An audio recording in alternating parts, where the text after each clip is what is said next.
தாவேக்கால எவ்வளவோ விசுவாசிகள் இருக்கலாம் விஜய் அவர்களுக்கு.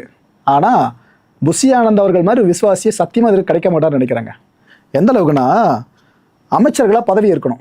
இப்போ சிஎம்மா விஜய் அவர்கள் பதவி ஏற்றுட்டாங்க. அதுக்கப்புறம் அமைச்சர்கள் ஒவ்வொருத்தரும் பதவி ஏற்றுக்கணும்ல. அப்போ புஷி ஆனந்த் அவர்கள் அழைச்சாங்க. அவரை வந்தாப்புல பதவி பிரமாணம் சார்ந்த வார்த்தைகளை உச்சரிச்சுட்டு இருந்த கையோடு கையெழுத்து போடணும்ல, அந்த ஓத் செரிமனி சார்ந்து கையெழுத்து போடுறது கூட விஜய் அவர்கள் திரும்பி பார்க்குறாரு. போட்டுக்குவா, கையெழுத்து போட்டுக்குவா அப்படின்ட்டு. விஜய் அவர்கள் கண்ணை சச்சுக்கு அப்புறம் தான் இவர் கையெழுத்தே போடுறாரு. இதே ஒரு பிஹேவியர் இந்த ஆட்சி முடிகிற வரைக்கும் இருந்துச்சுன்னா சிறப்பாக இருக்கும். இதை தான் விஜய் அவர்கள் எதிர்பார்ப்பாங்க, நான் பர்சனலாக நினைக்கிறேன். ஓகே, அடுத்து செங்கோட்டையன் அவர்கள், இவரையும் பதவி ஏற்க அழைச்சாங்க மினிஸ்டராக. இவரை வந்தாப்புல பதவி பிரமாணம் எடுத்துக்கிட்டு இருந்தார். அப்போ ராகுல் காந்தி அவர்கள் ஸ்டேஜில் நின்றுட்டு இருந்தார்ல, அவர்கிட்ட விஜய் அவர்கள் பயங்கரமாக பேசிகிட்டு இருந்தார். செங்கோட்டையன் அவர்களை காமிச்சு அந்தளவுக்கு புகழ்ந்து பேசியிருக்க மாதிரி தான் தெரியுது. இருக்காதா அப்படின்னா செங்கோட்டையன் அவர்கள் டிசிஷன் மேக்கிங்கில் அடிச்சிக்க முடியாதுங்க. டாப் கிளாஸில் இருக்கும் டிசிஷன் ஒன்று. அதான் அவர் இந்த அளவுக்கு மினிஸ்டராக கொண்டு வந்து வச்சிருக்கு. நிறைய விஷயம் ஷேர் பண்ணியிருக்காப்ல ராகுல்ஜி கிட்ட. ஆனால் பாசிட்டிவாக தான் இருக்கும்னு ஒரு காலமாக நம்புகிறேன். ஏன்னா டிவிகேல இருக்க ஒரு முதிர்ந்த அரசியல்வாதியை இப்போதைக்கு பார்க்கப்பட்டு இருக்கு யாருங்க? செங்கோட்டையன் அவர்கள் தான். இன்னொரு பக்கம் த்ரிஷா அவர்கள் இந்த ஈவெண்ட்டுக்கு வந்திருந்தாங்க.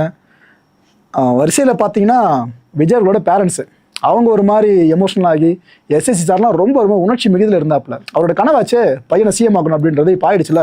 அங்கேயே கொஞ்சம் தள்ளி பார்த்தீங்கன்னா த்ரிஷா அவர்கள் அமர்ந்திருந்தாங்க. அவங்க ஒரு மாதிரி எமோட் ஆயிட்டாங்க. அந்த காட்சியெல்லாம் பார்க்கும்போது ஓகே ரைட்டு, எந்த அளவுக்கு அவங்களுக்கு கொஞ்சம் ஆனந்த பெருக்கு இருக்குல்ல, அதுன்றது தெளிவாக புரிஞ்சுதுங்க. ஓகே, முதல் வரிசை சார்ந்து இவ்வளோ விஷயங்கள் ஒரே நிகழ்ச்சியில் ரைட்டு. இந்த பதவியேற்பு விழாவில் முக்கியமான விஷயமே சிஎம்மோட ஸ்பீச் தான். ஆக்சுவலாக இதுக்கு முன்னாடி பதவியேற்பு விழா சார்ந்து சிஎம் ஸ்பீச் கொடுக்குறாங்க அப்படின்னா அது ஃபார்முலாக தான் இருக்கும். ஆனால் பரப்புரை கூட்டத்தில் பேசுகிற மாதிரி ஒருத்தரால் சிஎம் ஆகியும் பேச முடியும் அப்படின்னா அது விஜய் அவர்கள் ப்ரூவ் பண்ணியிருக்காங்க. என்ன ஸ்பீச்சுன்றீங்க? ஆனால் அவரோட ஸ்பீச்சை கேட்கும்போது நிறைய நம்பிக்கைகள் நம்மளுக்கு பிறக்குது. ஓகே, ஒரு நல்ல தலைவர்கிட்ட தான் நாட்டை கொடுத்துருக்கோமோன்னு ஒரு நம்பிக்கை நம்மளுக்கு பிறக்குது. நம்பிக்கை பிறந்துருச்சு, இதை சாத்தியமாக்கணும், நம்பிக்கை இன்னும் அதிகமாகும். பார்ப்போம். இந்த ஸ்பீச்சில் விஜய் அவர்கள் பேசுனது முக்கியமான விஷயம் நான் மட்டும் எடுத்து உங்களுக்கு சொல்கிறேன். அதில் மொதல் விஷயம், பசி வறுமை எனக்கு நல்லா தெரியும்னு சொல்லியிருக்காரு.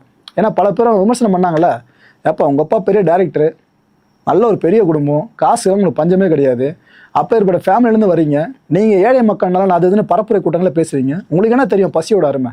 பசியோட அருமை தெரிஞ்சவங்க தலைவராகும் போது தான் அந்த பசியில் இருக்க மக்களுக்கு எதனா பண்ண வருவாங்க. உங்களுக்குலாம் அதை பற்றி தெரியுமா? கிரவுண்ட் ரியாலிட்டி தெரியாதுப்பா உங்களுக்குன்னு பல பேர் விமர்சனம் வச்சாங்களே, அந்த விமர்சனத்துக்கு பதிலடி தான் இங்கே கொடுத்துருக்காப்புல. எனக்கு பசி வருமா நல்லா தெரியுங்க, எங்கள் அப்போ ஒரு சாதாரண அசிஸ்டன்ட் டைரக்டராக இருந்து அதுக்கப்புறம் இவ்வளோ பெருசாக வந்தவர் தான், அப்படி இருக்கிறப்ப நான் அதெல்லாம் பார்க்காம இருந்திருப்பேன் அப்படின்னு விஜய் அவர்கள் சொல்கிறாங்க. பெரிய மன்னர் பரம்பரையில் இருந்து நான் வரலன்ட்டு குத்தி காமிச்சு பேசியிருக்காரு.